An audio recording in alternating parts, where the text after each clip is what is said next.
नमो अरिहन्ताणं नमो सिद्धाणं नमो आयर्याणं नमो वज्रायाणं नमो लोये सवसाहुणम् जय पौमनन्दिनाहो सीमन्धर सामि दिव्यनानेन न विवोहयितो समना कहं सुमग्गं पयानन्ति।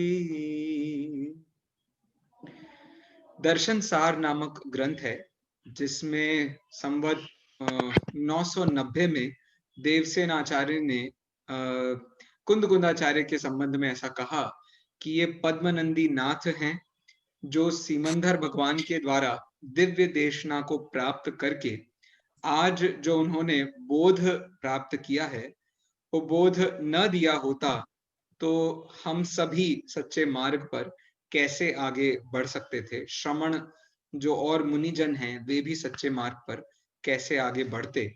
इस तरीके के विचार दर्शन सार में देवसेन आचार्य ने दिए हैं। कहने का आशय यह है कि कुंदकुंदाचार्य के जीवन से तो हम बहुत हद तक परिचित नहीं हैं।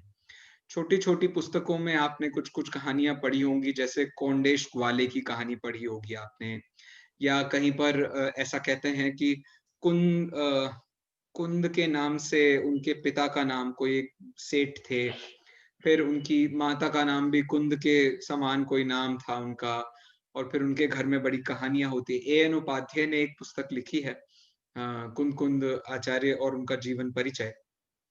उसमें उन्होंने ऐसी बातें लिखी हैं।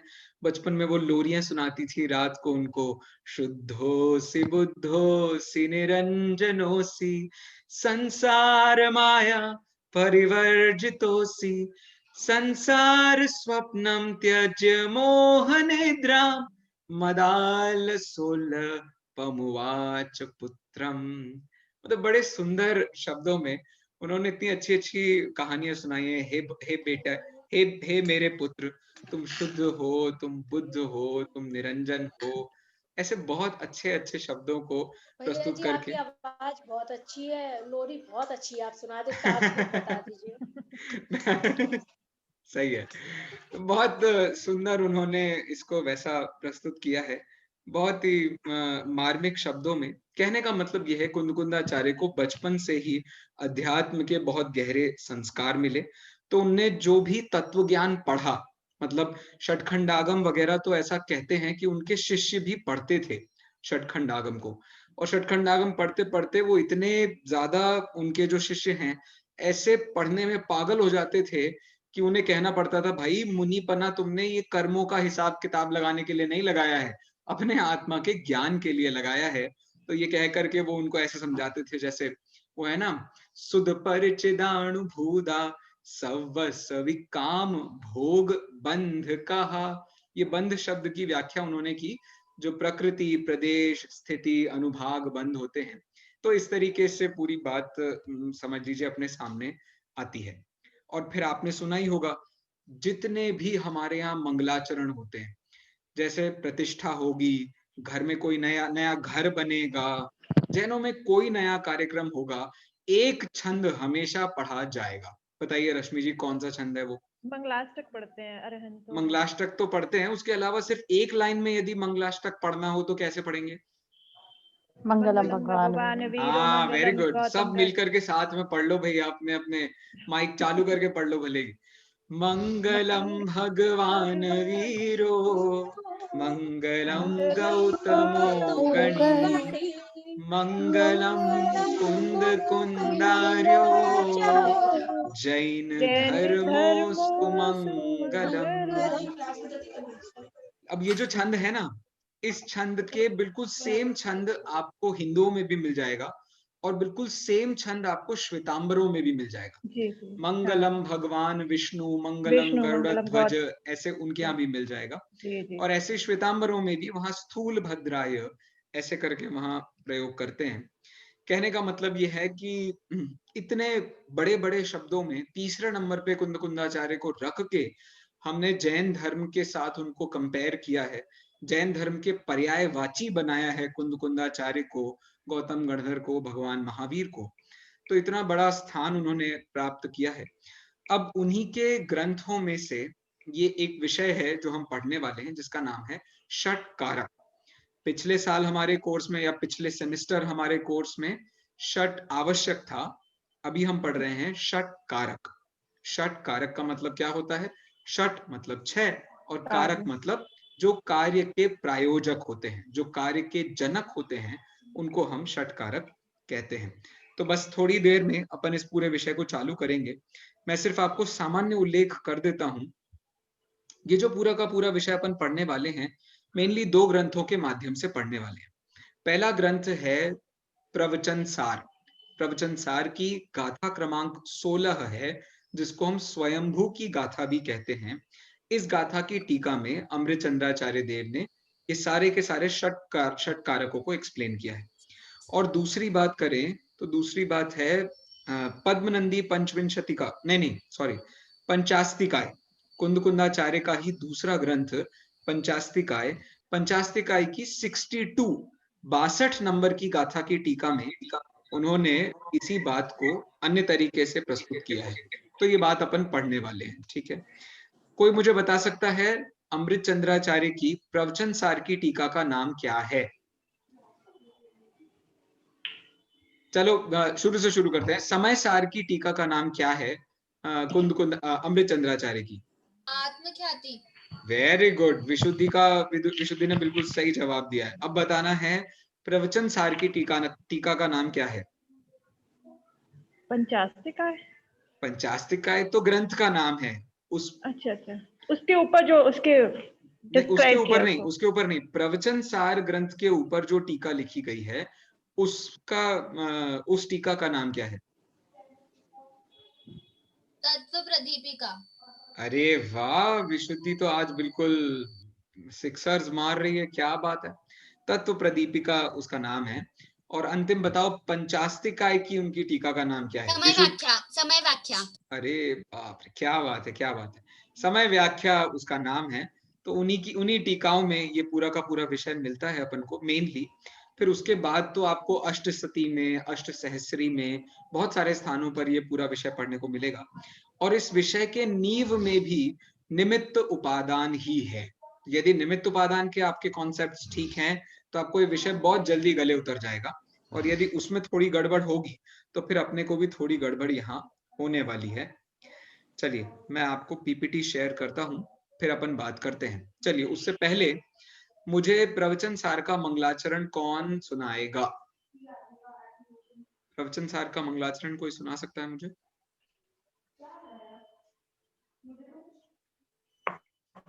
हाँ, मिताली जी। नहीं भैया। अरे यार, सॉरी, आई एम सॉरी। और कोई? नहीं, और कोई सुनाएगा भैया? अच्छा चलो, मैं स्क्रीन ही शेयर करता हूँ ना, फिर तो सब सुना सकेंगे। रुको। हाँ, चलो अब मिताली जी मुझे पढ़ के सुनाएंगी। ये लीजिए।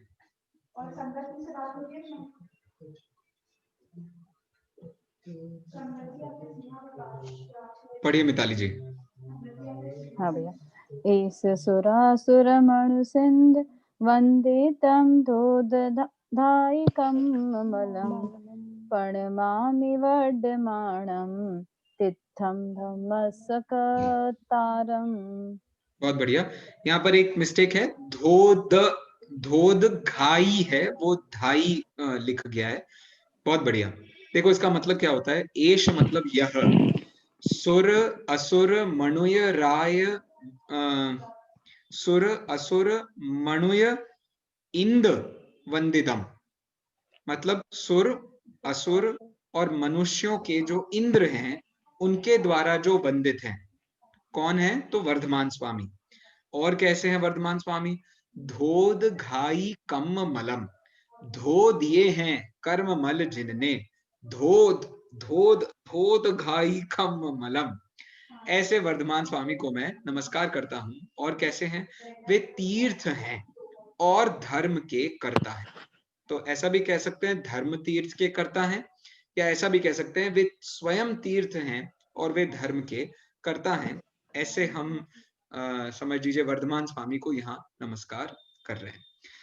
अब ये जो प्रवचन सार ग्रंथ है, इस प्रवचन सार ग्रंथ में 3 महाअधिकार हैं।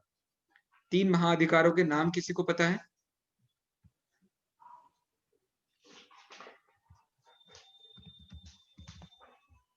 अरे कोई तो बता दो। अच्छा चलो मैं बताता हूं। पहला है ज्ञान तत्व प्रज्ञापन। क्या है भैया पहला नाम रश्मि जी? ज्ञान तत्व प्रज्ञापन। प्रज्ञापन, प्रज्ञापन, ओके, प्रज्ञापन। Very good. सोनी जी बताइए दूसरा, मैं रिपीट करना है आपको, ज्ञेय तत्व प्रज्ञापन। ज्ञेय तत्व प्रज्ञापन। बहुत बढ़िया, ज्ञेय तत्व प्रज्ञापन। और तीसरा नाम स्वाति जी को पढ़ना है, चरणानुयोग सूचक चूलिका।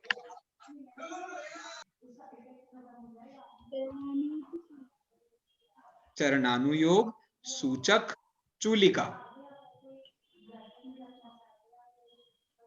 बोलिए स्वाति जी। चरणानुयोग सूचक चूलिका। Very good, very good. तो ये 3 को समझ लीजिए मुख्य रूप से अपन यही। हेलो, आवाज आ रही है? साधु आवाज आ रही है? बाकी कोई? हाँ आ रही है, ठीक है। तो ये थोड़ी 3 आपकी ब्रेक हो रही है भैया जी। अच्छा ठीक है। 3 तरीके की चीजें हैं, तो 3 तरीके के अधिकार हैं। पहला अधिकार है ज्ञान तत्व प्रज्ञापन, जिसको हम सम्यक ज्ञान अधिकार भी कह सकते हैं। दूसरा है ज्ञेय तत्व प्रज्ञापन, इसको सम्यक दर्शन अधिकार भी कहते हैं। और तीसरा है चरणानुयोग सूचक चूलिका, इसको हम सम्यक चारित्र अधिकार भी कह सकते हैं। और सम्यक दर्शन ज्ञान चारित्राणी क्या होता है रश्मि जी? मोक्ष मार्ग। क्या बात है, तो इसको हम मोक्ष मार्ग कहते हैं। ये प्रवचन सार क्या है? तो ये मोक्ष मार्ग बताने वाला ग्रंथ है। और मोक्ष मार्ग का संबंध अब किससे बैठ रहा है? प्रवचन से। प्रवचन सार में है ना ये, तो पूरे भगवान की वाणी का वास्तविक सार क्या है? तो उनकी वाणी का वास्तविक सार मोक्ष मार्ग है, कर्मों की प्रकृतियों को समझना नहीं है।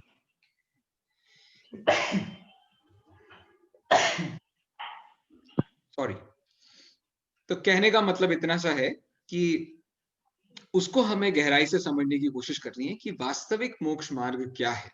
तो वास्तविक मोक्ष मार्ग पर जाएंगे तो हम सिर्फ व्यवहार मोक्ष मार्ग को कह के अटक नहीं सकते हैं, वहां हमें निश्चय मोक्ष मार्ग पर जाना पड़ेगा, बिना उसके हम इसकी बात नहीं कर पाएंगे।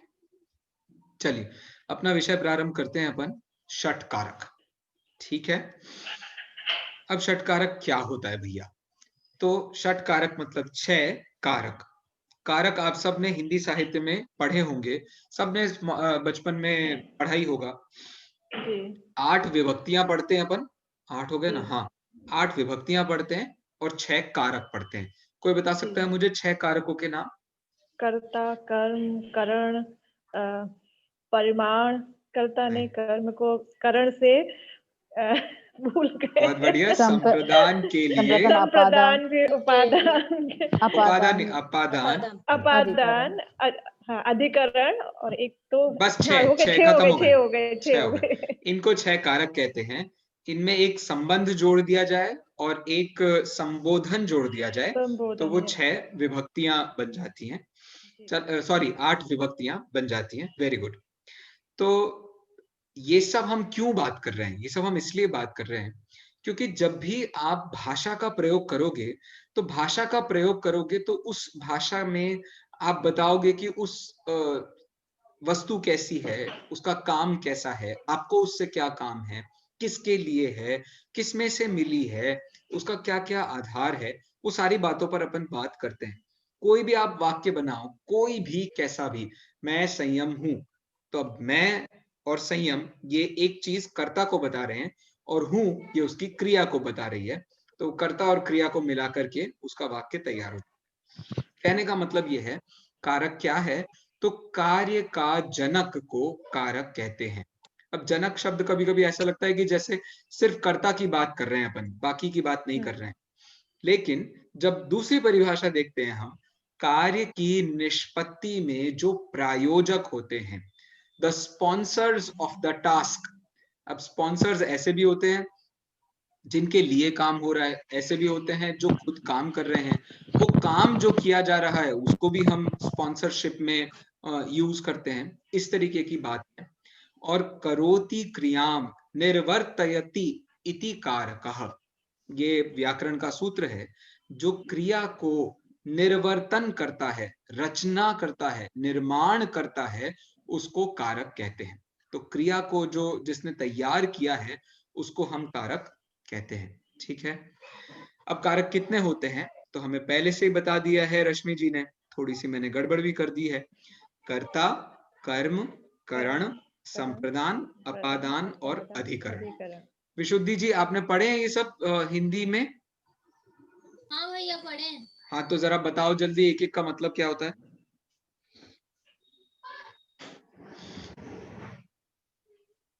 ये कर्मन करता जिसे प्राप्त करता है कि कर्म जो किया जाता है कर्ता द्वारा? एक ही बात है। अभी बताता हूँ। बताओ विशुद्धि बेटा, विशुद्धि बताओ कर्ता, कर्म, करण आदि क्या होते हैं? कारक होते हैं भैया, लेकिन मुझे इसमें पता है मतलब कर्ता किसको डिफाइन करता है वो सब। हाँ वही कर्ता, कर्ता किसे कहते हैं? जो कार्य कर रहा है। बहुत बढ़िया, जो कार्य कर रहा है उसको हम कर्ता कहते हैं। कर्म किसे कहते हैं? जो कार्य होता है वो उसे कर्म कहते हैं।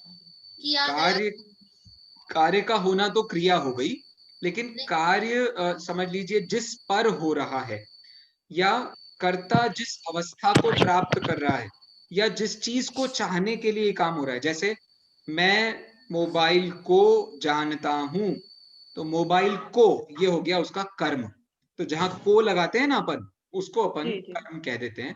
तो कर्ता उस वस्तु को प्राप्त कर रहा है, इस दृष्टि से अपन उसको कर्म कह देते हैं। या कर्ता जो चाहता है, कर्तुरीप्सितमम कर्म, कर्ता जिसको बहुत डियरली चाहता है उसको हम कर्म कहते हैं। अच्छा बताओ करण किसे कहते हैं?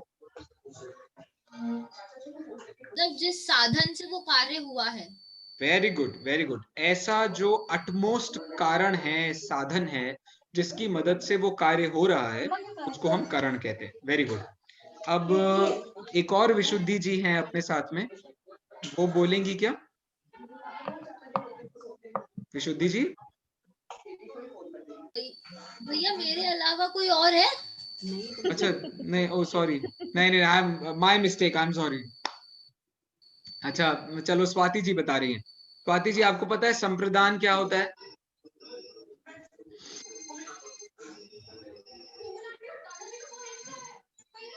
जिसके लिए कार्य हो रहा है। बहुत बढ़िया, बहुत बढ़िया। जिसके लिए कार्य हो रहा है उसको संप्रदान कहते हैं। Very good.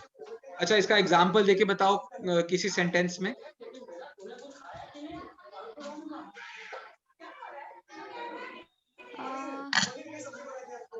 ये आवाज किसके यहाँ से पीछे से आ रही है? हाँ अभी बंद हुई।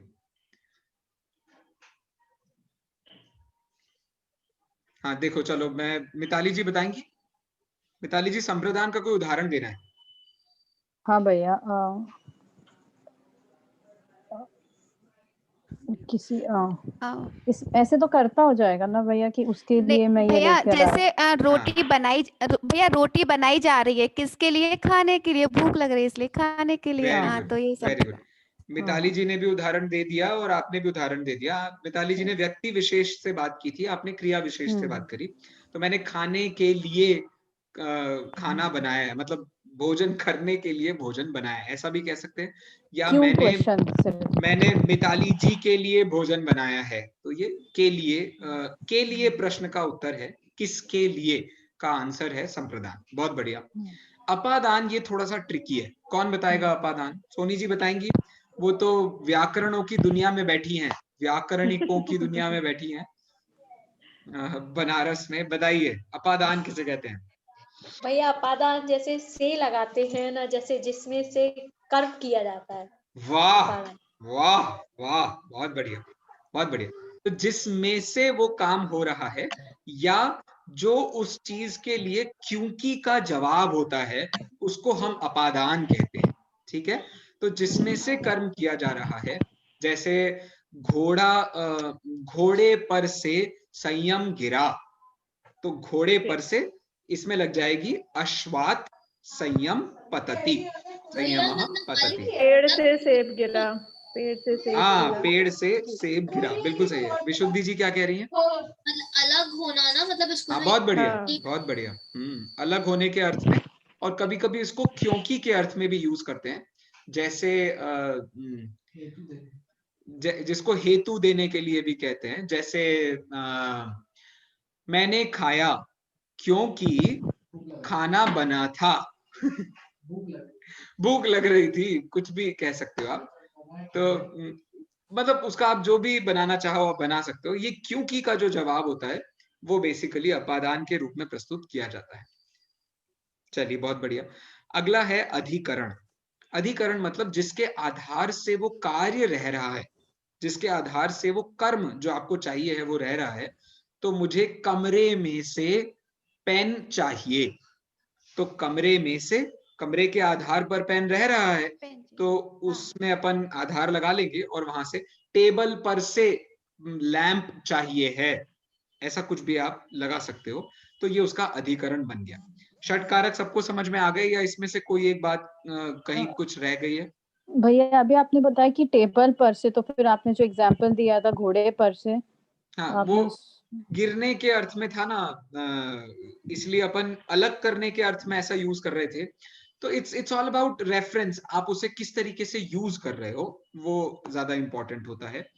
तो जैसे कोई चीज किसी चीज के साथ में अटैच्ड हो और फिर आप उसे खींच कर निकालो, तो अपन पंचमी लगाएंगे, मतलब अपादान लगाएंगे। चश्मे से देख रहे हैं, चश्मे से देख रहे हैं, ये तो हो गया तृतीया करण। तृतीया। ओके। हाँ, तो चश्मा हेल्प कर रहा है ना आपको देखने के लिए। लेकिन जैसे मैं कहूँ, मैंने डब्बे में से वो निकाला लड्डू। अब डब्बे में से निकाला तो डब्बे के आधार से रह रहा था लड्डू। समझ रहे हैं? तो अब मैंने लेकिन क्या किया, अलग कर दे। हाँ, किसी चीज को ऐसे तोड़ करके अलग कर लिया, अलग करके निकाल लिया। वहां आप ऐसे अपादान लगा सकते हो या कुछ भी लगा सकते हैं। ठीक है, तो it's all about how you are looking at it. अभी आ जाएगा अपने और इसमें क्लियर हो जाएगा। तो जैन दर्शन में बाकी और किसी व्याकरण में तो मैंने आज तक देखा नहीं, किसी प्राकृत व्याकरण में नहीं देखा, कभी किसी संस्कृत व्याकरण में नहीं देखा, बल्कि हिंदी व्याकरण में भी कहीं मैंने नहीं देखा है कि षटकारक के ऐसे दो भेद किए जाते हों, एक व्यवहार षटकारक और निश्चय षटकारक। जैन दर्शन की ही ये विशेष समझ लीजिए विचारधारा है, जिसमें वो कहता है व्यवहार षटकारक और निश्चय षटकारक, षटकारक भी दो प्रकार के होते हैं। सोनी जी, व्यवहार षटकारक किसे कहते हैं? व्यवहार, जैसे ये जो व्यवहार से कार्य किया जाता है उसको व्यवहार षटकारक कहते हैं। जैसे एग्जाम्पल दीजिए कोई। जैसे मैंने कोई व्यवहार से खाना बनाया, कि कोई मेहमान मेरे यहाँ आया है, तो मैंने खाना बनाया, तो मेरे द्वारा खाना बनाया गया, ये बन जाएगा व्यवहार षटकारक। बिल्कुल ठीक है। अच्छा, ठीक है। निश्चय षटकारक किसे कहेंगे? निश्चय, जैसे भैया अंतरंग से मेरे परिणाम है कि कोई मेरे घर आया है और मुझे क्या कहते हैं खाना बनाना चाहिए, ऐसा करना चाहिए कि उसके लिए थोड़ा सा वेलकम करना चाहिए अंदर से। ये तो गड़बड़ हो जाएगा ना इसमें। नहीं, इसमें अब आप शरीर प्रधानता से बात कर रहे हो। अब आपको द्रव्यों को अलग अलग करना पड़ेगा इस सिचुएशन में। अभी आते हैं अपन, जैसे ये नीचे लिखा ही है, व्यवहार षटकारक मतलब निमित्त से कार्य की सिद्धि होना, और निश्चय षटकारक मतलब उपादान से कार्य की सिद्धि होना। तो जैसे आपने अभी खाना बनाने के बारे में कहा ना, तो मेरे शरीर के द्वारा, मतलब इस पुद्गल शरीर के द्वारा खाने रूपी कार्य का किया जाना, या अपनी दृष्टि से कहेंगे तो क्या कहेंगे, सोनी जी, मतलब मैं सोनी जी बनकर के बोल रहा हूं, मेरे द्वारा भोजन बनाने का विकल्प किया जाना। समझ रहे हैं आप? तो अब किसका विकल्प है? किसने किया है विकल्प? तो मैंने किया है विकल्प। मैंने किया। किसके लिए किया है विकल्प? तो अपने लिए किया है विकल्प। विकल्प कहाँ उठा है? मुझ में उठा है। मतलब ये सारे उसके जवाब आपके खुद के होंगे। तो जहां आप द्रव्य प्रधान होके बात करोगे उसको निश्चय कहते हैं, और जहां आप द्रव्यों को मिक्स करके बात करोगे उसी को अपन निमित्त कहते हैं, उसको हम व्यवहार षटकारक कहते हैं। तो जरा इसका एक एग्जाम्पल देखिए, आपको बहुत आसान हो जाएगा। जी भैया। हाँ, म्यूट कर लीजिए, मैं करता हूँ। हो गया। हाँ, व्यवहार षटकारक किसे कहते हैं देखना, आप थोड़ा सा ध्यान देना बस। तो कर्ता कौन है? अपन घड़ा बना रहे हैं, ठीक है, घड़े का बनना ये कार्य हो रहा है, ठीक है। कर्ता कौन है? तो कुम्हार है। क्या बनाया कर्ता ने? कर्म बनाया, मतलब घड़े को बनाया। कैसे बनाया? तो डंडे से, चक्र से, लकड़ी से, लकड़ी तो हो गई, डंडा हो गया, चक्र हो गया, हाथ हो गए, ये सब उसके समझ लीजिए करण हो गए। फिर संप्रदान किसके लिए बनाया? तो पनिहारन के लिए बनाया, बेचने के लिए बनाया, जिस भी काम के लिए बनाया हो, संप्रदान हो गया। अपादान तो भैया कटोरी में से घड़े को निकाल कर, कटोरी में बहुत सारा रखा था ना, अपना मिट्टी रखी थी, गीली मिट्टी, तो उसमें से थोड़ी मिट्टी निकाल ली, तो उसको निकालने के अर्थ में अपन ने अपादान कह दिया। और क्या है भैया? अधिकरण। अधिकरण मतलब कहां पर रख के बना रहे हैं? तो धरती पे रख के बन रहा है, तो पृथ्वी उसका अधिकरण हो गई। तो इस प्रकार से अपन ने सारे अलग अलग देख लिए, ठीक है। अच्छे से इसको देख लीजिए, क्योंकि फिर अपन जब निश्चय पर घटाने जाएंगे ना, तब ये भूल ना जाए अपन कि अपन कहाँ पर बात कर रहे थे, ठीक है। भैया जी, अधिकरण हाँ, पृथ्वी की, पृथ्वी द्वारा ली हुई मिट्टी? नहीं, मिट्टी तो है अपादान, या समझ लीजिए मिट्टी तो है कर्ता ही, समझ लीजिए आप। ओके। मिट्टी को उपादान रूप से देखा जाएगा तो वो तो कर्ता ही है, और नहीं तो मिट्टी क्या है? कर्म है। जो घड़े रूप में फॉर्म होने वाली है ना, वो कर्म हो गया। मिट्टी होने वाली है घड़े रूप में फॉर्म, तो वो कर्म है, ठीक है। जी। चलिए, अब आते हैं अपन, यहां पर नीचे एक नए का नाम लिखा है, उपचरित असद्भूत व्यवहार नय। कोई जानता है ये उपचरित असद्भूत व्यवहार नय क्या होता है? असद्भुत मतलब जिसकी सत्ता आत्मा में नहीं है, और जो उपचार से कहा गया। वेरी गुड, वेरी और गुड, जो व्यवहार नहीं हो। बहुत बढ़िया, बहुत व्यवहार बढ़िया। की दृष्टि से जो कहा गया। तो सबसे पहला तो है जिसमें निमित्ताधीन दृष्टि हो, ठीक है, निमित्त वहां पर पाया जाना चाहिए। चलो, एक बात हुई। अब निमित्त होने पर भी एक द्रव्य खुद ही के लिए भी तो निमित्त हो जाता है कभी कभी, उस निमित्त की बात नहीं कर रहे हैं अपन। जो परद्रव्य के लिए निमित्त बने अपन उसकी बात कर रहे हैं। तो परद्रव्य के लिए निमित्त तो कर्म भी होते हैं, ये इंद्रियां भी होती हैं अपनी, लेकिन नहीं, अपन इनके बाहर के परद्रव्यों पर बात कर रहे हैं, जो इंद्रियां भी नहीं है, कर्म भी नहीं है, और बाकी जो दुनिया है हमारे सामने, जैसे मेरे लिए ये लैपटॉप, आपके लिए आपके सामने की स्क्रीन्स, ये ईयरफोन्स, अपने घर परिवार मित्र, जो जो भी ये शरीर से बाहर है, स्वेटर समझ लीजिए, और क्या क्या है, घड़ी होती है, जो भी होता है, पेन पेंसिल वगैरह, ये सब कुछ उपचरित असद्भूत व्यवहार नय से उस जीव का कहा जाता है। किस जीव का? जिसके पास वो चीज होती है, ठीक है। तो ऐसे ही वो घड़ा किसके पास है? तो कुम्हार के पास है। कुम्हार ने घड़े को बनाया, कैसे बनाया? तो डंडे चक्रे की मदद से बनाया। वो किसके लिए बनाया? तो पनिहारन के लिए, पानी भरने के लिए बनाया। फिर कहाँ से बनाई? वो मिट्टी कहाँ से आई थी? तो कभी उसने कहीं और से लाई होगी, कहीं से कोई बड़ा लैंड होगा जहां पर मिट्टी बहुत सारी रखी होगी, वहां से लाई होगी, या अभी घर में से, कमरे में से जो कटोरी रखी होगी उसमें से लेके आया होगा, ऐसे कहीं से भी वो लाया होगा। तो अपादान कह उसको कहेंगे। और अधिकरण मतलब जिसके आधार से वो कर्म तैयार किया जा रहा है, घड़ा तैयार किया जा रहा है। ऐसे वो व्हील जो है अपना, व्हील के नीचे जो आधार है पृथ्वी, उसको हम उसका अधिकरण कहेंगे, ठीक है। पक्का भैया, यहां तक सबको सब समझ में आ गया है? पक्की बात है? तो अब जरा निश्चय षटकारक आप ही को घटाने हैं। अरे तुम्हारी जय हो। हाँ, निश्चय षटकारक देखना ध्यान से आप, वही घड़ा बना रहे हैं अपन, ठीक है। घड़ा कौन सा द्रव्य है? 6 द्रव्यों में से घड़ा कौन से द्रव्य में आता है? पुद्गल द्रव्य। क्या बात है, धन्यवाद स्वाति जी, बिल्कुल सही, ये पुद्गल द्रव्य में आता है। तो अब यदि हम निश्चय षटकारक बनाएंगे तो पुद्गल द्रव्य का निश्चय से कर्ता कौन है? पुद्गल स्वयं। निश्चय से उस पुद्गल का कर्म कौन है? वो स्वयं। उसका करण कौन है? तो वो स्वयं। सब कुछ कौन है? वो स्वयं ही है।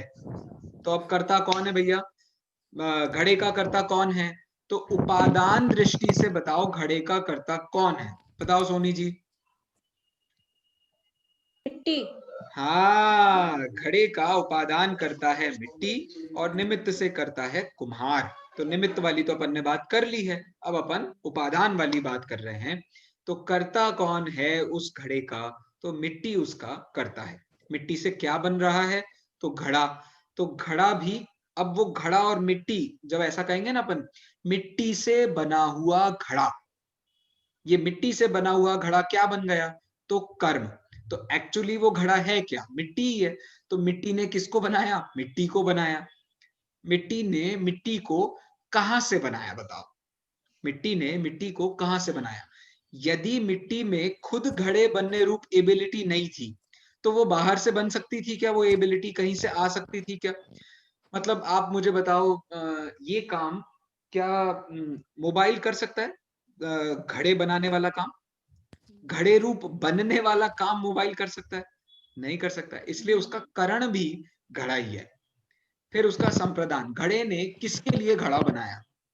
अरे घड़े ने घड़े के लिए घड़ा बनाया। कभी कभी बड़ा फनी नहीं लगता है ये?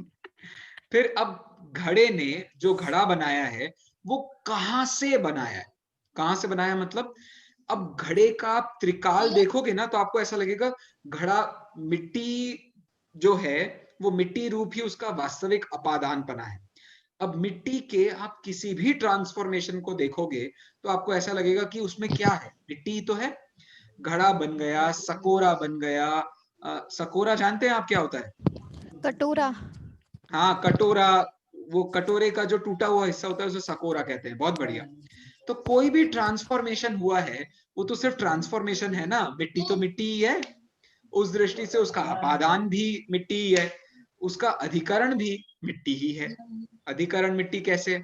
मिट्टी ने ही तो अपने आधार से मिट्टी बनाई है, घड़ा बनाया है, उसने किसी और के आधार से तो बनाया नहीं है।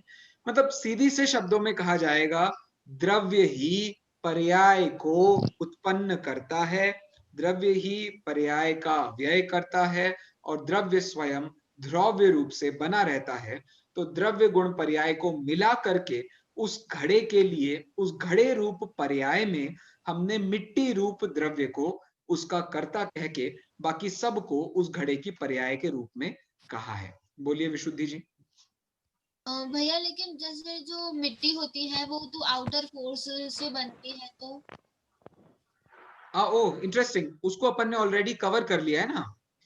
मिट्टी जो आउटर फोर्स से बनती है उसको हमने उसके व्यवहार षटकारकों में कवर कर लिया है। लेकिन इसमें प्रश्न यही खड़ा होता है, जैसे अपन एक एक पर बात कर लेते हैं। कुम्हार असली में क्या घड़े को तैयार कर रहा है? घड़े को तो मिट्टी ही तैयार कर सकती है ना, उपादान से, हाँ निमित्त से। है। ठीक है, तो निमित्त से कर्ता हो गया। अब कर्म देखो आप, कर्म मतलब घड़ा। तो घड़ा तैयार हो रहा है तो घड़ा घड़े में से तैयार हो रहा है, घड़े के लिए तैयार हो रहा है। मतलब कोई भी पर्याय यदि बनेगी, कोई भी पर्याय होगी तो वो पर्याय की ही तो होगी, द्रव्य की ही तो होगी। तो द्रव्य की ही होने के कारण वो द्रव्य ही जब अपने आप को ट्रांसफॉर्म करेगा तो वो जिस चीज को तैयार करेगा उसको कहेंगे हम कर्म।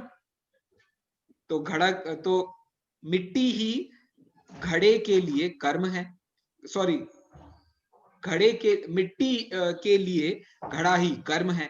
तो इस तरीके से घड़ा हो गया। अब प्रश्न सिर्फ यहां थोड़ा मुश्किल हो जाता है कि करण कैसे है? करण तो साधकतम होता है।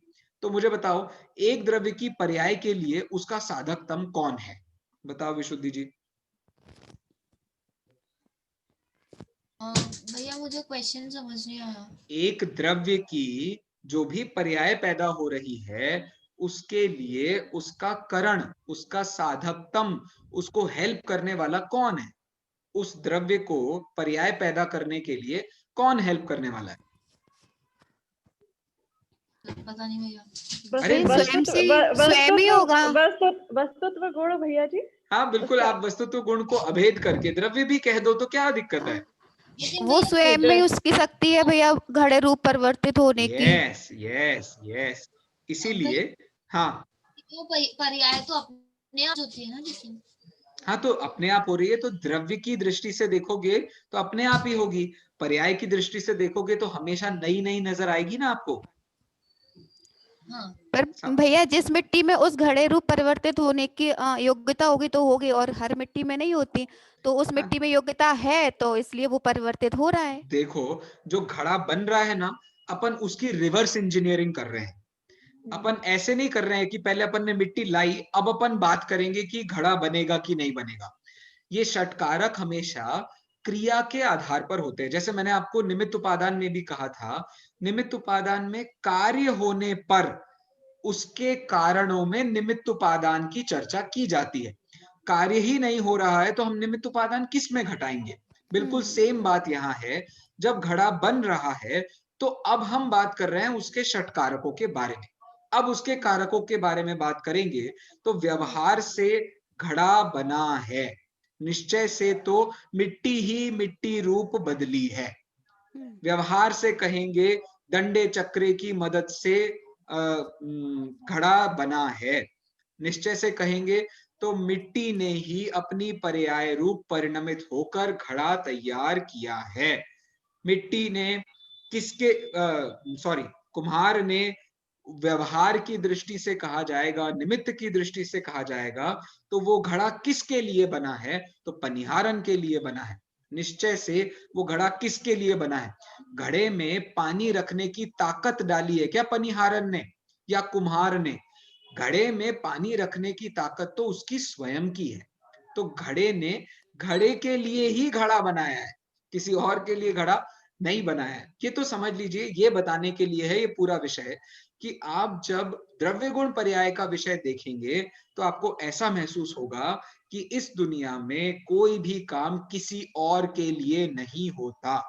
हर द्रव्य स्वयं के लिए ही परिणमित होता है, स्वयं की योग्यता से ही परिणमित होता है, और उसमें स्वयं में ही वो सारे परिणमन करने की शक्ति है। बोलिए विशुद्धि जी। पॉइंट वो मैं ये पूछ रही थी, पानी क्या होता है, फिर बता दिया। पानी भरने वाली। आवाज नहीं आ रही है। पानी भरने वाली, जो पानी भर कर लाती है विशुद्धि जी। अच्छा, पनिहारिन किसको कहते हैं? ओ पनिहारिन, अरे वो ऐसे मटक मटक के ऐसे रख के लाती है ना। देखा है कभी तुमने? टीवी पे देखा होगा, फोटोज भी बनाते हैं लोग, वो स्टिल आर्ट में फोटोज बनाते हैं ऐसे। अपने को नहीं कराया जाता है स्कूल में ड्राइंग, और वो कॉम्पिटिशन्स में वो खड़ा कर देते हैं कुछ ऐसा और उसको अपन ड्रॉ करते हैं। अरे हाँ तो बोल दो। सबके घर में पहले होती थी एक पिक्चर ऐसी। हाँ हाँ होती थी, सब आप ही लोगों ने बनाई होगी शादी से पहले। अपने हाँ शादी से पहले। मतलब हमारी मम्मी ने भी बनाई, हमारी मौसी ने भी बनाई, इसलिए कह रहा हूँ। बनाई है भैया जी। ठीक है ठीक है। तो ये समझ लीजिए, इसको व्यवहार षटकारकों की दृष्टि से कहेंगे हम कि घड़ा किसके लिए बना है। तो अब सोच करके देखो, अब जिस पनिहारिन को घड़े को संभालना नहीं आता है तो वो तो घड़ा तोड़ देगी। तो बताओ, तोड़वाने के लिए बनवाया था क्या अपन ने पनिहारिन के लिए? अपन ने तो इसलिए घड़ा बनाया था ताकि उसमें पानी रखा जा सके। अब बताओ, पानी रखने की एबिलिटी पनिहारिन डालेगी क्या उसमें? पानी रखने की एबिलिटी तो घड़ा ही बनाएगा ना भाई उसके अंदर। इस दृष्टि से संप्रदान भी घड़े का घड़ा ही है। और अपादान कहाँ से निकली है ये भैया? तो घर के अंदर से आपने मिट्टी निकाल करके लाई है, वो घर के अंदर की मिट्टी से थोड़ी घड़ा बना है। ये जो मिट्टी तुम्हारे हाथ में उससे घड़ा बना है। तो उसी की दूसरी पर्याय होने से उसका अपादान कौन है? तो अपादान है घड़ा। और किस में से आई है वो? तो वो द्रव्य में से आई है। और आधार क्या है? उस पर्याय का आधार कौन है? कहाँ जाके वो विलुप्त हो जाएगी? वो हमेशा द्रव्य में जाकर विलुप्त हो जाएगी। क्यों? क्योंकि पैदा ही द्रव्य में से हुई थी। इस दृष्टि से उसके सारे निश्चय षटकारक मिट्टी रूप ही है। ठीक है भैया, यहाँ ये सबको पॉइंट क्लियर हो गया है? जी भैया जी। पक्का? हाँ भैया, बहुत 100%? इंटरेस्टिंग विषय है, बहुत मजा आ रहा है। हाँ, अच्छा विषय है। विशुद्धि जी, ऑल डन, ऑल क्लियर?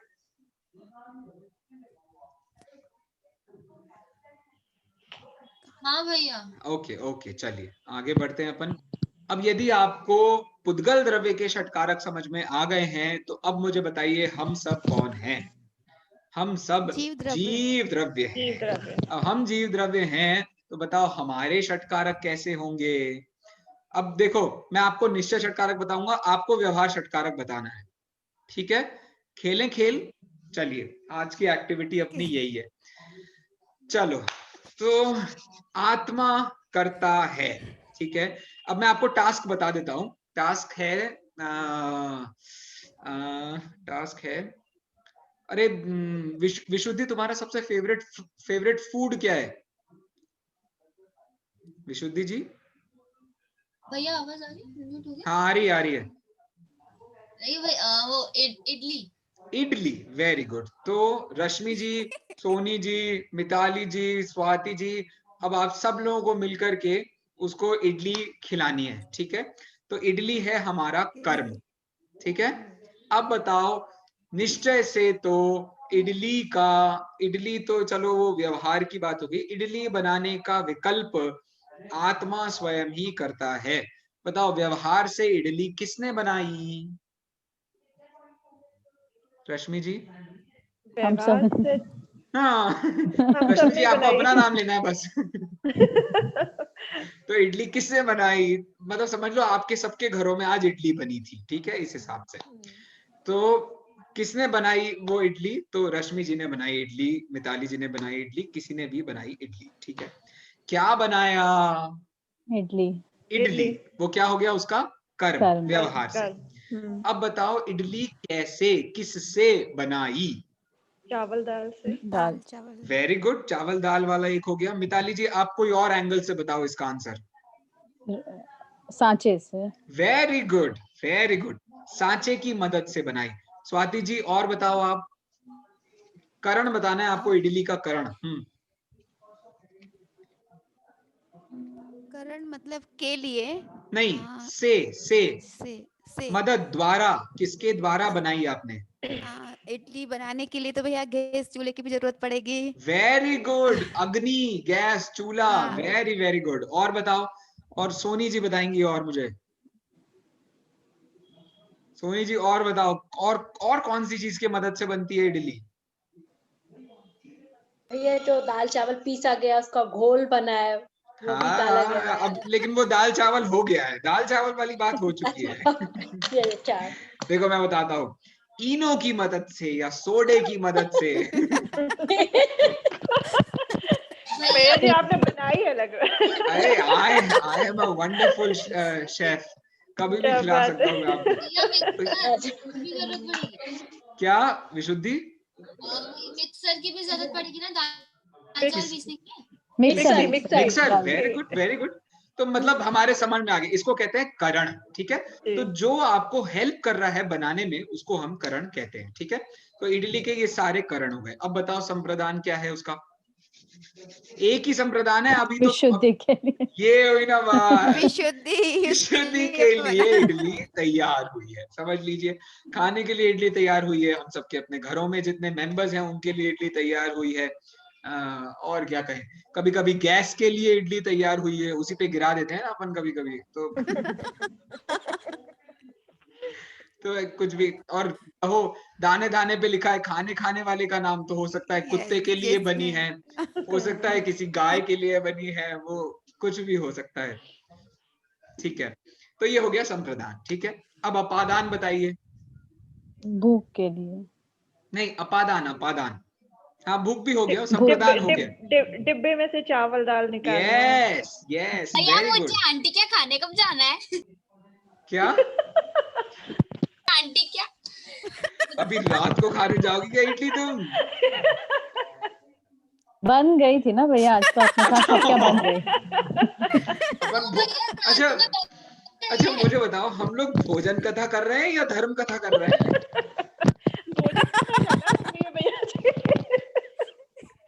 नहीं, हम सिर्फ उदाहरण कथा कर रहे हैं और कुछ नहीं है। अब अपादान रश्मि जी ने कहा जो डिब्बे में दाल चावल रखे थे उसमें से हमने बनाया। और कोई अपादान याद आ रहा है आपको? हमने इडली बनाई क्योंकि मोल्ड से निकाली, मोल्ड में से भी निकालना, ये अपादान हाँ, हो गया। वेरी गुड, मोल्ड में से निकालना ये भी अपादान है। बहुत बढ़िया, बहुत बढ़िया। और बताओ। अग्नि पर से हमने निकाली, उतारा ना हमने अग्नि से उसको, जी जी। तो अग्नि से प्लेट ऑलमोस्ट से आप सब खाई। जगह लगा लोगे। हाँ, अच्छा, वो खाने के लिए अगर खाने होगा के लिए तो। भी चलेगा, सही है। इडली यहाँ तक जब तक नहीं गई तब तक इडली खाएगी, सही है। तो प्लेट से निकाल के मुंह तक डालना, मुंह से निकाल के और आगे मैं नहीं जा रहा हूँ।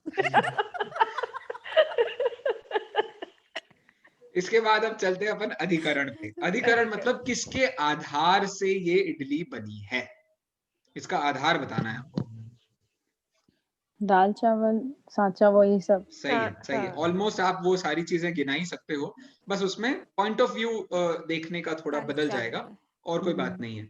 तो इस दृष्टि से हम कह सकते हैं रश्मि जी ने क्या नाम है इसका, क्या नाम है लड़की का? विशुद्धि सॉरी, विशुद्धि जी के लिए गैस पर से थाली में इडली को सांचे के माध्यम से निकाल कर दिया। समझ गए? तो ऐसे पूरा अपना एक वाक्य बन जाएगा। अब लेकिन आप इसके निश्चय पक्ष पर जाओ। निश्चय पक्ष मतलब क्या? इडली बनाने का विकल्प। इडली बनाने का विकल्प किसने किया? रश्मि जी ने किया। अब वो रश्मि जी जो उसका विकल्प कर रही हैं, तो वो विकल्प भी रश्मि जी का ही। वो अब अपन बात इडली की नहीं कर रहे हैं, अब अपन इडली बनाने के विकल्प पर बात कर रहे हैं। जो आपके दिमाग में वो आया था ना विकल्प, अब बताओ वो दिमाग में जो विकल्प बना था वो किसके माध्यम से पूरा हुआ? आप ही के दिमाग के विकल्प के माध्यम से पूरा हुआ। आप यदि अष्टमी चतुर्दशी के दिन बनाती और मतलब अष्टमी चतुर्दशी के दिन आपको विकल्प आता कि ये बनाना है, और फिर बाद में पता चलता है ना कभी कभी कि आज अष्टमी है, तो अब सुबह खाना खा लिया है, शाम को खाना नहीं है, अब लेकिन इडली का क्या करें, तो मन में ही वो विकल्प हमारा पूरा हो जाता है। तो समझ लीजिए वो वही उसका करण है, बन गया। ऐसे संप्रदान, इडली बनाने का विकल्प किसका पूरा हुआ? वो विशुद्धि का पूरा नहीं हुआ है, इडली बनाने का विकल्प तो आप ही का पूरा हुआ है। तो संप्रदान कौन है? आप ही हो। फिर इसका अपादान कौन है? किस में से इडली बनाने का विकल्प आया था? तो अपने द्रव्य में से ही आया था ना, जीवत्व में से आया था, उसके चारित्र गुण के राग रूप परिणमन से आया था, उसको हम उसका अपादान कहेंगे। और उसका अधिकरण कौन है? तो उस इडली बनाने के विकल्प का अधिकरण भी वो आत्मा स्वयं ही है। इस दृष्टि से प्रत्येक द्रव्य शुद्ध पर्याय के लिए भी स्वतंत्र है। ये मैंने शुद्ध लिख दिया, लिखना मुझे अशुद्ध था। तो जैसे ऊपर केवल ज्ञान का उदाहरण लेकर के बता रहे हैं कि आत्मा का जो केवल ज्ञान रूपी कार्य है वो कैसे होगा, तो आत्मा से ही होगा। किसके लिए होगा? आत्मा के लिए होगा। वो किसी और के लिए नहीं है, वो किसी और में से नहीं है, और वो किसी और के आधार से भी नहीं है। वो उसी द्रव्य का, उसी द्रव्य में से है। तो यदि शुद्ध पर्यायों के साथ ऐसी बात है, तो अशुद्ध पर्यायों के साथ भी ऐसी ही बात है। वो अशुद्ध पर्यायों का कर्ता भी द्रव्य स्वयं ही होता है, तो उसके निश्चय से षटकारक वे भी स्वयं ही हैं। इस तरीके की बात अपन ने अभी कर ली है। अब बाकी की जो बात है, जो कि पंचास्तिकाय ग्रंथ के माध्यम से करनी है, तो वो बात अपन अगली कक्षा में करेंगे। अभी की बात को अपन यही पूरा कर सकते हैं। और कोई आपको बात कहनी हो या कोई और चर्चा करनी हो तो अपन कर सकते हैं। थोड़ा सा भैया जी अधिकरण में थोड़ा कंफ्यूजन अभी भी है मुझे। हाँ, अधिकरण का मतलब सिर्फ आधार होता है। अब आधार आपने जितनी देर तक यूज किया था वो तो आधार था। जैसे अग्नि, अग्नि आपने सांचे में अड्डी को डाल करके रख दिया है और उसको मतलब पूरी तरीके से बंद नहीं किया है, वो जो ढक्कन होता है ये आपने बंद कर भी दिया है, और इतना पानी आपने नीचे डाल दिया है, अब अग्नि आपने दे दी। अब जब तक वो अग्नि को ले रहा है फूलने के लिए, तब तक तो अग्नि उसका आधार बन गई।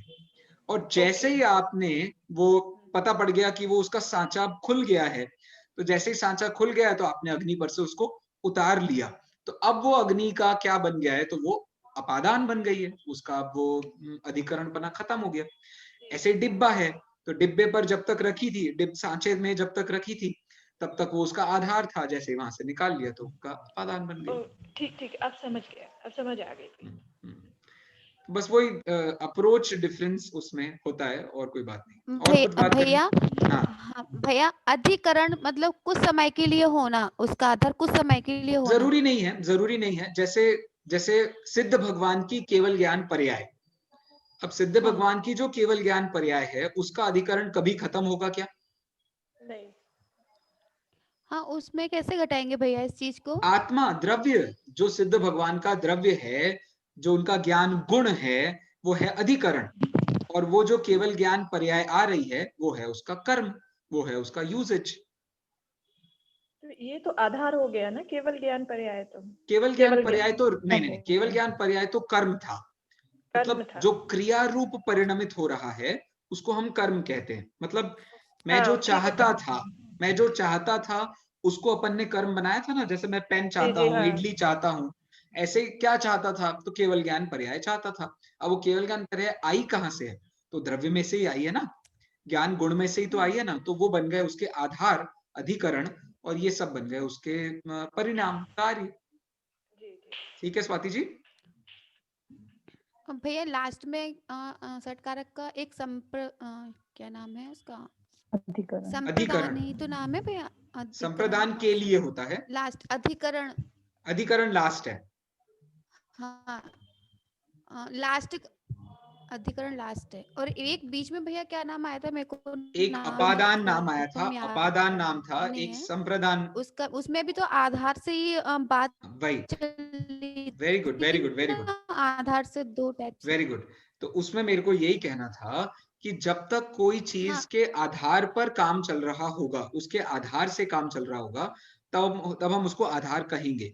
और जैसे ही वो वहां से हट जाएगा तो उसको हम क्या कहेंगे, तो उसको हम उपादान कहेंगे। ऐसे ही जब तक वो पर्याय चल रही है, जब तक वो पर्याय हो रही है, उस पर्याय का द्रव्य अधिकरण कहलाता है। और जैसे ही वो पर्याय नष्ट होकर के अगली पर्याय आ गई है, तो उसी को हम द्रव्य में विलीन होने के कारण उसको उसका अपादान कह देते हैं। तो पर्याय कहां से आई थी, किस में से आई थी, तो उसका अपादान कौन है, तो ध्रुव द्रव्य उसका अपादान कहलाता है। स्वाति जी ये समझ में आया? जी भैया, थोड़ा चलो मैं बोलता हूँ। व्यवहार में पहले उसको व्यवहार से घटा लेते हैं, फिर निश्चय से घटा लेंगे। भैया आप सिद्ध परमेष्टि में, सिद्ध भगवान में घटाइए ना ये। सिद्ध पर्याय में घटाते हैं। तो सिद्ध पर्याय में प्रति समय होने वाली जो केवल ज्ञान पर्याय है उसका आधार कौन है, तो उसका आधार है सिद्ध भगवान का द्रव्य। अब प्रति समय की पर्याय जो उत्पन्न हो रही है, वो पर्याय उत्पन्न होकर के द्रव्य से बाहर निकल रही है।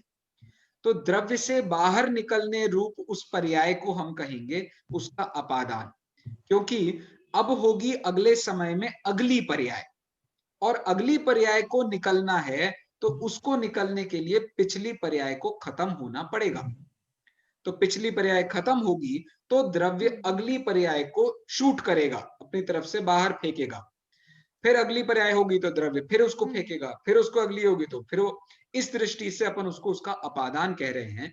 और इसीलिए मैंने आपको कहा था इसमें आप क्योंकि लगा सकते हो। आत्मा में केवल ज्ञान हो रहा है क्योंकि उसमें केवल ज्ञान रूपी अवस्था प्राप्त करने की शक्ति है। तो वो शक्ति में से व्यक्ति होती है। तो शक्ति खत्म हो गई है तो उसकी व्यक्ति हो गई है। फिर अगले समय दूसरी शक्ति, फिर उसमें से व्यक्ति, फिर अगले समय अगली शक्ति, उसमें से व्यक्ति। तो अलग होना भी है वहां पर और आधार बने रहना भी वहां पर है। अब पॉइंट समझ में आया आपको स्वाति जी? हाँ भैया, मतलब जो आया जब तक वो उपादान और वो निकल गया तो उसकी मतलब वो हट गया, अधिकरण वो स्वयं ही है। हाँ भैया, थोड़ा क्लियर। तो वो पर्याय कहां पर पैदा हुई थी, तो द्रव्य में पैदा हुई थी, लेकिन द्रव्य पर्याय रूप परिणमित नहीं हुआ है। मतलब द्रव्य मतलब जो शुद्ध द्रव्य, जो द्रव्य गुण पर्याय में अलग अपन ने द्रव्य को अलग कर दिया, वो द्रव्य पर्याय रूप नहीं हुआ है। द्रव्य तो द्रव्य रूप बना रहा, ये उसका आधारपना है, और उसमें से पर्याय निकल गई है, ये उसका अपादानपना है। हाँ, ठीक है ना? जब तक है तब तक उसका अपादान। ओके ओके भैया, आई समझ में। वो जब तक है उसमें ही बात है।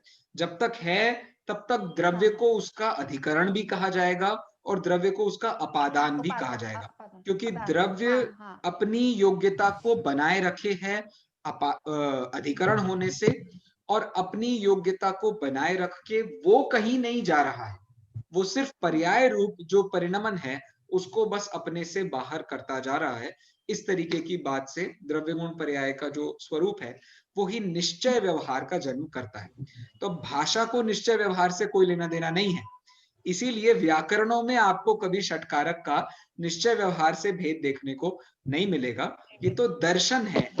इसका रूपक आपको पढ़ना हो ना तो एक विटगेन्स्टाइन नाम से एक बहुत अच्छा फिलोसोफर हुआ है, विटगेन्स्टाइन, तकरीबन 17-18 सेंचुरी में वो हुआ है। उसने लैंग्वेज पर 2 बुक्स लिखी हैं, जिसमें एक पिक्चर थियरी के नाम से बुक है, जिसमें उसने ये निश्चय और व्यवहार का रूपक थोड़ा सा समझाने की कोशिश की है। कंप्लीटली तो वो वहां भी नहीं आ पाया। और एक सुलभ भैया हैं, वो उस पर पीएचडी करने वाले हैं, मतलब उनका ऐसा विचार है। तो षटकारक का विषय मैंने उनसे कहा कि आप इसको और खुलासा करना, तो इसमें और बहुत सारे ऐसे विषय बन सकते हैं। ठीक है भैया? भैया हाँ, वो मंगलार्थी हैं जो उनकी बात कर रहे हो? हम भी मंगलार्थी हैं, वे भी मंगलार्थी हैं, मिताली जी भी मंगलार्थी हैं, सब मंगलार्थी हैं यार। ठीक है भैया, तो आज की कक्षा को हम यहीं विराम देते हैं। मैं आशा करता हूं आपको ये विषय अच्छे से समझ में आया होगा। षटकारक बहुत इंटरेस्टिंग विषय है। कोई और बात अपनी रह गई होगी तो एक और क्लास है अपने पास, तो अगले मंडे अपन फिर से उस क्लास में मिलेंगे। पंचास्ति काय की 62 नंबर की गाथा की टीका के साथ। जय जिनेंद्र, शुभ रात्रि, हैप्पी कोरोना, हैप्पी स्वाध्याय, हैप्पी आत्मानुभूति। जय जय जिनेंद्र भैया। भैया। जय जिनेंद्र भैया। जय जिनेंद्र, जय जिनेंद्र।